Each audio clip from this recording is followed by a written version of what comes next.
안녕하세요. 열왕기상 개관 시간입니다. 저희가 올해부터 모든 교육부서가 하나바이블 공과를 채택하게 되었습니다. 그래서 공과 진도에 맞춰서 선생님들을 위한 간단한 성경 개관 강의를 준비하게 되었습니다. 하나바이블 이 과정 1학기는 열왕기상부터 말라기까지를 다루고 있습니다. 1월 강의는 열왕기 상입니다. 이 시간 열왕기상에 대해 간단히 개관으로 살펴보도록 하겠습니다. 살펴보기 전에 강사 소개를 해야겠죠. 네, 김세연 목사입니다. 자녀는 예성, 예봄, 예온, 예솜이 있고요. 예성, 예봄이는 지금 1초 동부에 다니고 있고요.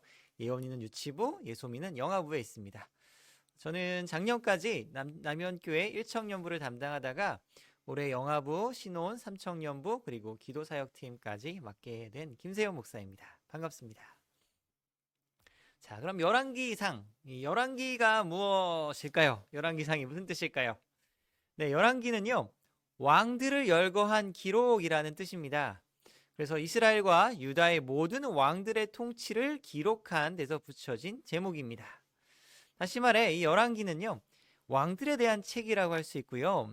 우리로 말한다면 조선 왕조실록 그런 책이라고 이해하시면 좋겠습니다. 원래는 이 열왕기 상하는요, 한 권의 책, 열왕기로 되어 있습니다. 그런데 이 책을 헬라어로 번역을 하면서 분량이 너무 많아서 둘로 나눴다고 합니다. 상하로 나눈 것이죠. 그래서 이 전통에 따라 열왕기 상하로 구분하게 되었다고 합니다. 특별히 이 열왕기 상하의 기록 목적은 북이스라엘과 남유다가 왜 망했나를 설명해 주는 책입니다. 그래서 열왕기 상하는 수백 년간 축적되어 온 그들의 죄를 지적하고 있고요. 그래서 이들의 멸망이 자신들의 저지른 죄의 결과이자 하나님의 정의로운 심판이었음을 가르쳐 주고 있습니다. 그래서 이 열왕기 상하는요, 이미 포로 생활을 하고 있는 이스라엘 백성들에게 회개를 촉구하고 또 하나님과의 관계를 회복시키기 위한 목적으로 기록된 책입니다. 먼저 오늘 살펴볼 열왕기상은요, 크게 세 부분으로 나눌 수 있습니다. 먼저 1장부터 11장을 보시면 솔로몬의 번영과 실패가 등장합니다. 그리고 이제 솔로몬 이후에 남북으로 분열된 나라의 이야기가 12장에서 16장까지 등장합니다. 그리고 마지막으로 17장 이후로는 아합왕과 엘리야 선지자의 이야기가 열왕기상의 마지막까지 기록되어 있습니다. 먼저 열왕기상의 첫 부분은 솔로몬의 즉위와 다윗의 죽음으로 시작됩니다. 하나바이블 1과를 보시면 솔로몬이 왕이 되어서 하나님께 지혜를 구했던 장면을 기억하실 텐데요. 네, 하나님께서 솔로몬에게 왕위를 물려주셨습니다. 그런데 이 솔로몬은요, 잘 알고 있듯이 밧세바의 아들입니다. 솔로몬은 처음부터 쉽게 왕에 오른 것은 아닙니다. 열왕기상 1장에 보면 솔로몬의 이복형이자 압살롬의 동생인 아도니아가 이 다윗에 이어 이 왕이 되고자 이 왕위를 찬탈하려는 그런 시도가 있었습니다. 그런 와중에 왕이 된 솔로몬은요, 하나님께 내가 강력한 왕이 되기 원합니다, 이렇게 기도하지 않았어요. 강력한 군대와 재물을 주시고 장수를 주십시오, 이렇게 기도하지 않았습니다. 솔로몬은 가장 먼저 1,000번째 예배를 드리면서 하나님, 저는 이 나라를 다스리기 너무 부족합니다. 저에게 듣는 마음, 즉 지혜를 주십시오. 그래서 재판할 때에 선악을 분별하게 해달라 하고 기도드립니다. 하나님께서는 이 솔로몬의 기도가 마음에 드셨어요. 그래서 솔로몬의 기도를 들으시고 솔로몬이 구하지 않은 다른 것도 주셨다라고 이야기합니다. 그래서 하나님이 주신 이 지혜를 받은 솔로몬은요, 역대로 가장 풍성한 많은 지혜의 글들을 쓰게 됩니다. 그래서 솔로몬 왕은요, 지혜의 왕으로 우리에게 잘 알려져 있습니다. 그런데 이 솔로몬 왕은요, 지혜의 왕이라는 별명 외에 한 가지 별명이 더 붙어 있습니다. 바로 사랑의 왕입니다. 열왕기상 3장 3절에 보시면 솔로몬이 여호와를 사랑했다라고 이렇게 나옵니다. 이 열왕기의 모든 왕들 중에서 이렇게 명시적으로 여호와 하나님을 사랑했다라고 기록된 왕은 솔로몬이 유일합니다. 그래서 솔로몬은 지혜의 왕이자 또한 사랑의 왕이라는 별명을 가지고 있습니다. 그런데 이 여호와 하나님을 사랑한 이 솔로몬 왕의 이야기 사이사이를 보시면요, 우려스러운 이야기들이 함께 들어 있습니다. 이 솔로몬이 여호와를 사랑했다라고 기록되어 있는 이 열왕기상 3장에요. 1절 말씀에 보시면 솔로몬이 애굽의 왕 바로와 더불어 혼인 관계를 맺어 그의 딸을 맞이했다라고 이렇게 이야기합니다. 여호와 하나님을 사랑했던 솔로몬이 왜 이렇게 바로의 딸과 결혼을 했을까요? 네, 솔로몬은요, 그 마음에 하나님을 의지하고 사랑했던 것은 분명합니다. 그런데 그 사랑이 온전한 사랑이 아니었습니다. 솔로몬 아내는요, 하나님도 사랑하고 동시에 이방 나라의 여인들도 사랑하는 마음이 함께 공존했던 것입니다. 그래서 열왕기상 11장 2절 하반절 말씀에 보면 솔로몬이 이방 여인들을 사랑하였더라라는 말씀이 또한 등장하고 있습니다. 솔로몬은 왜 이방 여인들을 사랑했을까요? 아마도 그 목적은 자신이 물려받은 이 나라를 더 굳건히 지키기 위한 목적이었을 것입니다. 이방 나라의 공주와 결혼을 하게 된다면 그 나라와의 전쟁의 위협이 없어집니다. 또 그 나라와 무역도 더 활발하게 할 수 있기 때문입니다. 일석이조인 셈입니다. 하지만 이방 여인과 결혼하는 것은요, 하나님께서 금지하시는 일이었습니다. 이방 여인과 결혼하는 것이 무슨 인종적인 문제 때문이 아닙니다. 이방 여인과 결혼하게 되면 이방 여인이 가져온 그 나라의 신을 섬기게 되는 그 영적인 문제가 바로 달려있기 때문입니다. 그래서 열왕기상 9장에 보면 하나님께서 솔로몬의 꿈을 통해서 말씀하십니다. 너가 만약 이방인들의 길들을 따라간다면 이 나라가 다시 어려워질 것이다 라는 경고를 하십니다. 하지만 결국 솔로몬은 이 이방 여인들과 계속해서 결혼합니다. 그래서 우상 숭배의 길을 피하지 못합니다. 하나님을 떠나게 되는 그런 비극적인 결과를 맞이합니다. 이 솔로몬의 죄가요, 다윗의 간음죄와 차원이 다른 것, 질적으로 다른 것은요, 다윗은 간음을 저지른 것은 맞지만 우상을 숭배하진 않았습니다. 그런데 솔로몬은요, 이방 여인과 결혼함으로 인해 그들의 우상까지 받아들이게 됩니다. 그 우상을 섬기게 된 것이지요. 이 모든 일이 솔로몬 생각에는 자신의 나라를 더 굳건히 지키기 위해서였을 것입니다. 그래서 솔로몬은 하나님을 사랑할 뿐만 아니라 이방 여인들도 사랑하는 두 마음을 품게 된 것입니다. 하지만 그 두 마음은요, 계속해서 공존할 수 없었습니다. 300명의 첩과 700명의 후궁에 둘러싸인 솔로몬의 마음에는요, 더 이상 하나님을 기쁘게 해드릴 수 있는 그런 마음이 점차 사라져 갔습니다. 하나님께서는 이런 솔로몬에게 2번이나 나타나 경고하셨지만 솔로몬의 말년에는 그는 우상을 섬기며 그 두 마음이요, 공존하는 것이 아니라 우상을 섬기는 마음이 하나님을 섬기는 마음을 삼켜버렸습니다. 그래서 그 결과 솔로몬이 그토록 지키기 원했던 그 나라, 아버지가 물려준 그 영광스러운 나라는요, 둘로 쪼개지게 됩니다. 이렇게 솔로몬의 번영과 실패의 장면들이 열왕기상 1장부터 11장까지 등장하게 됩니다.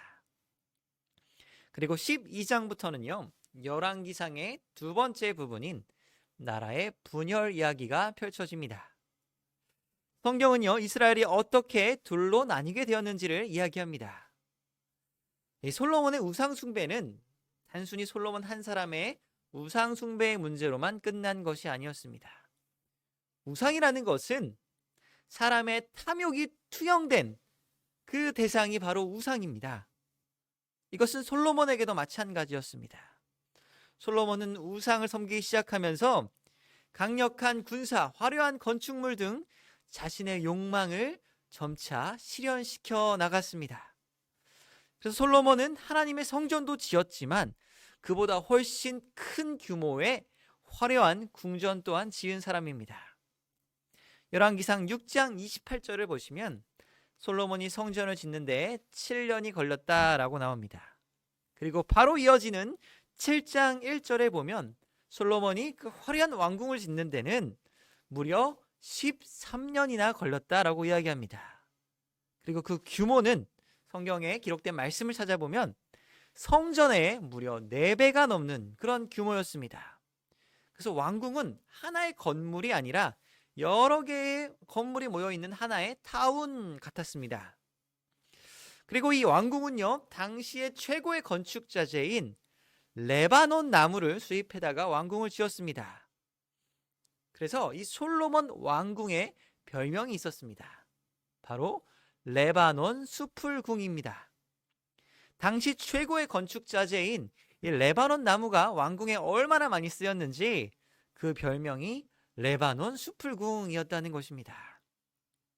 그래서 이러한 솔로몬의 막대한 건축 사업과 이 통치하에서 말년에 갈수록 백성들은 점차 살기가 어려워졌습니다.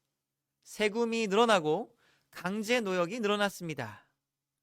마치 과거 애굽의 바로 왕이 이 피라미드를 짓기 위해서 많은 노역을 시키고 백성들을 괴롭게 했던 것처럼 이제 솔로몬도 그 애굽 왕의 모습을 닮아간 것입니다. 그래서 솔로몬의 아들인 르호보암이 왕위를 물려받게 되었을 때는요, 백성들이 왕에게 찾아와 르호보암에게 찾아와 한 가지 요청을 합니다. 아버지 솔로몬이 우리의 멍에를 무겁게 했으니 이제는 우리의 멍에를 조금 가볍게 해주면 좋겠다는 요청이었습니다. 백성들이요, 이런 요청을 왕에게 드렸을 때 르호보암은 아주 어리석은 결정을 내렸습니다. 르호보암은 아버지 솔로몬보다 내가 더 강력하다는 것을 보여주고자 합니다. 아니, 그 아버지가 추구했던 그 욕망을요, 르호보암은 그 자신도 내려놓지 못했습니다.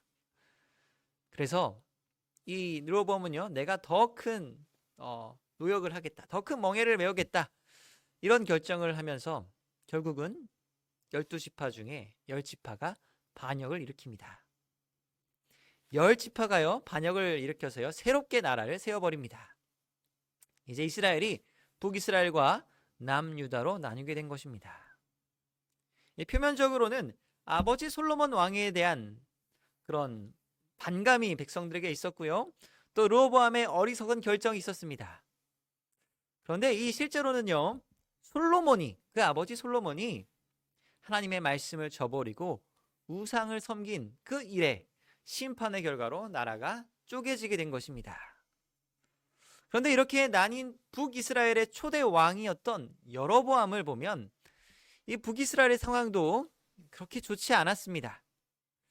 이 북쪽에 있는 이스라엘 사람들이 성전이 있는 예루살렘 남쪽에 자꾸 왔다 갔다 하는 것입니다. 그래서 자꾸 이 북쪽에 있는 사람들이 남쪽에 가서 예배드리고 하나님을 섬기면 이 사람들이 혹시 남쪽에 딴 마음을 품지 않을까, 월남하지 않을까, 이렇게 해서 이 여로보암 왕은 금송아지를 베델과 단에 세웠습니다.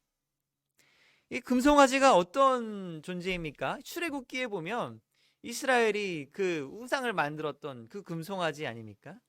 이게 또다시 등장하고 있습니다. 그리고는 이 여로보암 왕은요, 북이스라엘 백성들에게 남쪽으로 가지 마, 여기서 예배드리면 돼 라고 이야기를 하면서 레위인을 쫓아냈습니다. 그냥 보통 사람으로 제사장을 삼고 절기도 바꿨습니다. 확실히 남쪽과 다른 길을 가고 있습니다. 이 결정 때문에 북이스라엘은요, 반란이 끊이지 않습니다. 북이스라엘의 왕 중에는 단 한 명의 선한 왕도 나오지 않습니다. 그리고 북이스라엘 자체도 그리 오래 가지 않습니다. 북이스라엘이 한 200년 이상 지속되는데요, 그 중에서 왕조가 7번이나 바뀝니다. 그리고 그 왕들은 더 타락하고 더 사악한 모습을 많이 드러냅니다. 그러니까 사악한 왕을요, 더 사악한 왕이 죽이고 더 사악한 왕이 되고 또 더 사악한 사람이 또 그 왕을 죽이는, 이런 계속 피해에 물드는 이 북이스라엘 왕조의 모습을 보여줍니다. 그리고 그 절정에 이르는 최고로 사악한 왕이 있는데요, 바로 아합 왕입니다. 이 아합 왕이 엘리야와 싸우는 모습이 바로 마지막 17장부터 22장까지 부분입니다. 이 열왕기상의 마지막 이 세 번째 부분의 주제는 바로 엘리야의 사역입니다. 어떻게 보면 엘리야가 가장 강력한 선지자 중에 한 명이었던 것은요, 역설적으로 왕이 그만큼 악했기 때문이다라고 할 수 있습니다. 이 왕이 하나님의 통치를 따라 왕의 역할을 잘한다면요, 선지자가 사실 등장할 필요가 없거든요. 그런데 이 아합 왕은 시돈 왕의 딸 이세벨이라는 사람과 결혼을 합니다. 이 이세벨은요, 선지자를 탄압하고 그런 자기네 나라의 악한 풍습들을 북이스라엘에 들여온 사람이었습니다. 그래서 이세벨은 자기 나라의 문화들을 가지고 와서 남편 아합을 계속해서 설득합니다. 사실 아합이라는 왕은요, 엘리야를 두려워하기도 합니다. 그래서 그의 말을 들으려고도 합니다. 그런데 그것을 막아선 사람이 바로 그 아내 이세벨입니다. 그래서 결국은 이 열왕기상의 마지막 부분은 이 하나님의 주권을 선포하는 엘리야와 그것에 번민하지만 순종하지 않는 아합 왕의 이야기로 마치게 됩니다. 네, 이제 마지막으로 정리하겠습니다. 이 열왕기서는요, 이스라엘 왕들의 이야기를 신학적 관점에서 조명한 역사서라고 할 수 있습니다. 이 열왕기서는 왜 이스라엘이라는 나라가 둘로 나뉘게 되었는지, 또 망하게 되었는지 그 이야기를 이야기합니다. 그래서 백성들에게 이 역사를 교훈 삼아 회개를 촉구하고 하나님과의 관계를 회복시키기 위한 목적으로 기록된 책입니다. 쉽게 말하면 부모가 자녀를 야단치고 나서 벌을 주었는데 왜 벌을 받아야 했는지 그 이유를 가르쳐 준 것과 같아 할 수 있습니다. 그래서 열왕기서는 이 왕들에 대한 부정적인 면들이 많이 부각되는 책입니다. 잘못된 길을 갔던 이스라엘 왕들을 교훈 삼아 하나님께 회개하고 하나님께 다시 나아가기 위해 쓰여진 책이 열왕기서이기 때문입니다. 그럼 다음 달에는요, 열왕기하 개관 강의로 우리 다음 교육자분이 소개해 주실 예정입니다. 그럼 열왕기하 강의도 많이 기대해 주시고요. 우리 추운 겨울 영육간에 강건하시기를 축복합니다. 감사합니다.